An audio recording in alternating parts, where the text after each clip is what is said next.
Joining me now is leading geologist and author, Professor Ian Plimer.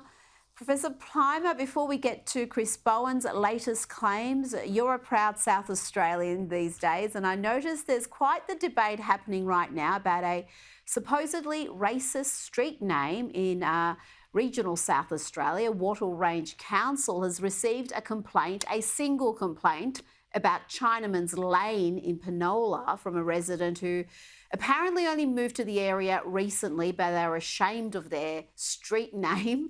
And so there's this debate about should it be changed. What are your feelings on this? Well, we've got a couple of places in South Australia called Chinamans Wells. And really, this is telling you something about history. We've had a long history of Chinese in Australia. They came to Australia in the 1850s for the gold rush.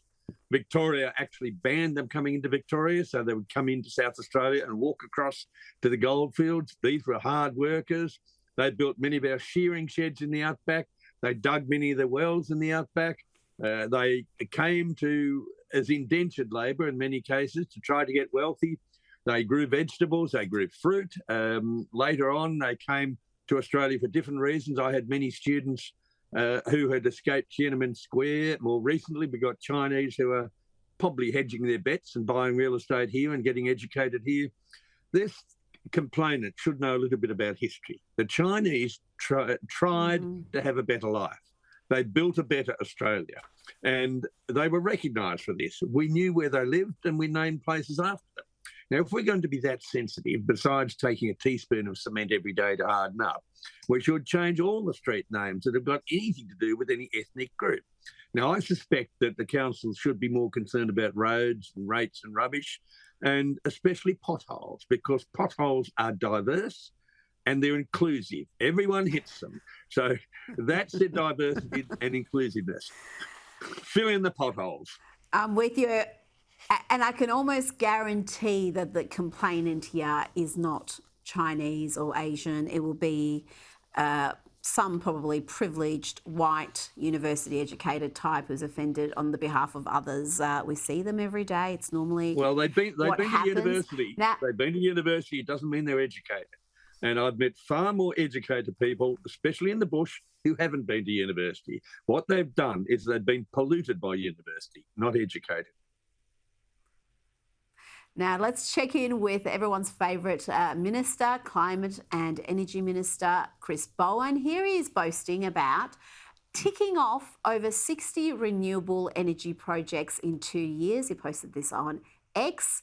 He said this is enough to power 7 million Australian homes. But, Professor, the question is, we are told by Minister Bowen and others within Labor that renewables are the cheapest form of energy. So if we've got renewables powering 7 million homes, why are our bills higher than ever? How does this make sense? Well, it's misleading and deceptive, but he goes down in history as being the minister who's cleared the most land and destroyed the most farmland in the history of Australia. And that's by putting in solar factories and wind factories, which permanently scar the land. They cost a lot of money. The greater distances of transmission cost money, and we pay for it in our electricity bills.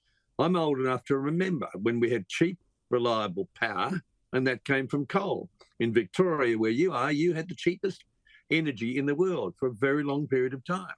And since we put in these so-called renewables, then the cost of energy has gone up. Now, they're renewable because we keep giving them subsidies. These subsidies get renewed every year.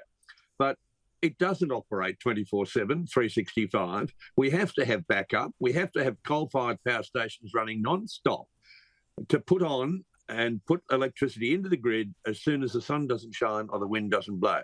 So Mr. Bowen, he comes up every week in your program. I mean, why don't we just get him on the program and have a discussion? I'm sure he'd be willing to do it. He won't come on. Oh, no, he's a generous Democratic man. He has man an open invitation.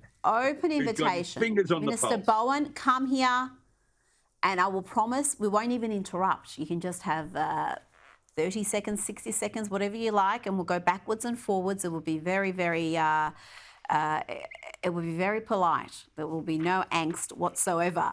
Now, before you go, I want to play you this clip from MSNBC. They decided to bring out Bill Nye, the so-called science guy, to talk about hurricanes lashing the United States. Florida's expecting another one. And his solution to this issue seems to be to vote for Kamala Harris. The other side, as we often call it, has no plans to address climate change, no plans for long-term dealing with these sorts of problems. If you have young voters out there, encourage them to vote. People say, what can I do about climate change? If we were talking about it, associating it with big storms like this, that would be really good. But the main thing is vote. Thank you. Oh, dear. Professor, he went on to say that these hurricanes, including Hurricane Helene, are directly linked to climate change because the waters around Florida are warm.